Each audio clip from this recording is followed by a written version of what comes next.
Perkenalkan, nama Ibu Yuyun Yuningsih, guru PAI di SMK Plus Kedida Utama. Pada kesempatan ini Ibu mengisi acara MPLS tahun 2021-2022 dengan judul Pembinaan Mental Agama di Sekolah.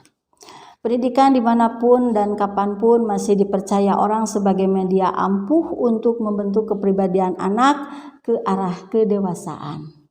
Pendidikan agama adalah unsur terpenting dalam pendidikan moral dan pembinaan mental. Pendidikan moral yang paling baik sebenarnya terdapat dalam agama, karena nilai-nilai moral yang dapat dipatuhi dengan kesadaran sendiri dan penghayatan tinggi tanpa ada unsur paksaan dari luar. Datangnya dari keyakinan beragama. Karenanya keyakinan itu harus dipupuk dan ditanamkan sedari kecil sehingga menjadi bagian tidak terpisahkan dari kepribadian anak sampai ia dewasa. Melihat dari sini, pendidikan agama di sekolah mendapat beban dan tanggung jawab moral yang tidak sedikit, apalagi jika dikaitkan dengan upaya pembinaan mental remaja.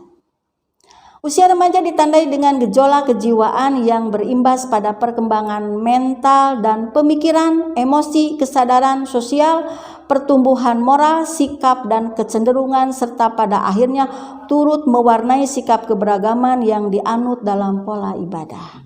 Pada usia remaja ditinjau dari aspek ideas dan mental growth, kekritisan dalam merangkum pemikiran-pemikiran keagamaan mulai muncul.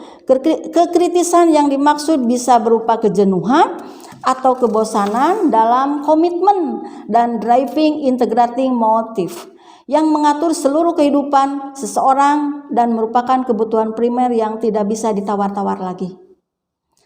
Sehingga nantinya remaja-remaja tersebut merasakan ibadah sebagai perwujudan sikap keberagaman intrinsik tersebut sama pentingnya atau malah lebih penting dibanding nonton TV, jalan-jalan, hura-hura, dan sebagainya. Satu hal penting lainnya yang tidak boleh diabaikan oleh para guru agama di sekolah ialah materi pelajaran agama yang disampaikan di sekolah hendaknya selalu diorientasikan pada kepentingan remaja. Seorang guru agama harus bisa menanamkan keyakinan bahwa apa-apa yang ia sampaikan bukan demi kepentingan sekolah atau kepentingan guru agama itu sendiri, melainkan harus demi kepentingan remaja itu sendiri. Karenanya pemahaman akan kondisi objektif kejiwaan remaja mutlak diperlukan untuk para guru agama di sekolah.